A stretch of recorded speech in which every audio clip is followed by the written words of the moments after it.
Well, thank you for coming here. I'm from former Soviet Union, as you can tell by my accent. And when I came here 20 years ago, it was a complete shock to me that leftist ideas are very popular here.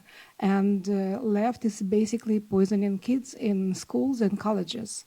And you mentioned Dennis Prager, and he saved me after Obama was elected second time. He was talking about 5 stages of grief, and it was exactly like was my experience. So anyway, my question is, what is your opinion about conservative radio? And also, I would recommend all young people to listen to conservative radio. And who is your favorite talk show host?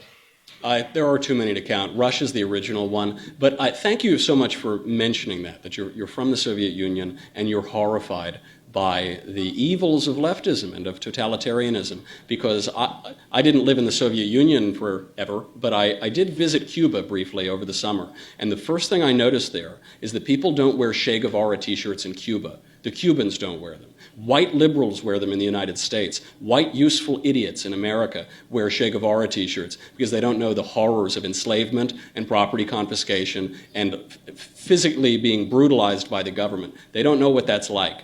They would deny, I think, the reality of those things. What they wear in Cuba are American flags. I saw it a dozen times in just a few days, sewn onto jeans, on their little bicycles, on the few meager pieces of property that they're allowed to have without it being confiscated.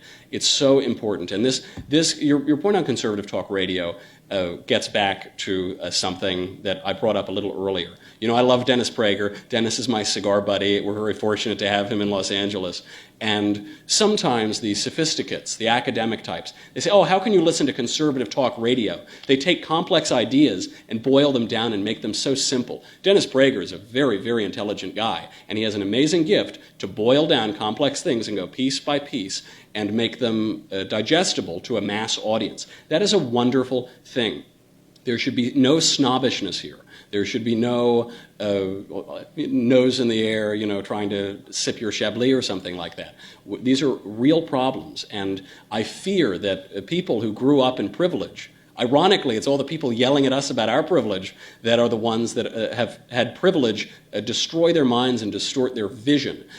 People who have grown up in privilege, they don't understand how brutal the conclusion of leftist ideas can really be. And I hope that conservative talk radio helps, but I also hope that people like you who have seen it firsthand, who have experienced it, can talk up and tell them what you've seen and explain reality to these people. It's a very important thing, and it's an irony. When they're like willing to listen. But some people say, oh, no, it just happened there, it never happened here, and they don't understand that this is utopia, which kills people, literally kills. It's not just making people poor, it just socialism kills. It does. Utopia kills. People think utopia means the best place. That's what they think the word means. It doesn't. It means no place. That's what the word, it means no place. It doesn't exist. It's a fantasy. Democrat politicians used to frequently quote a line from George Bernard Shaw. They would say, some people see things that are and ask why, but I dream things that never were and ask why not. And they say this as though it's some uplifting, inspirational quote. What they fail to mention, because they don't read beyond the quote book, is that it wasn't George Bernard Shaw who said that. It was George Bernard Shaw writing in the mouth of the serpent tempting Eve in the play Back to Methuselah. Those are the words of the devil, and that utopian vision, it leads to very, very dark places. We've seen it for so long, well over a century, and unfortunately people seem to forget, and what is that they tell you? When you forget history and you don't learn from the past, you're doomed to repeat it, sadly.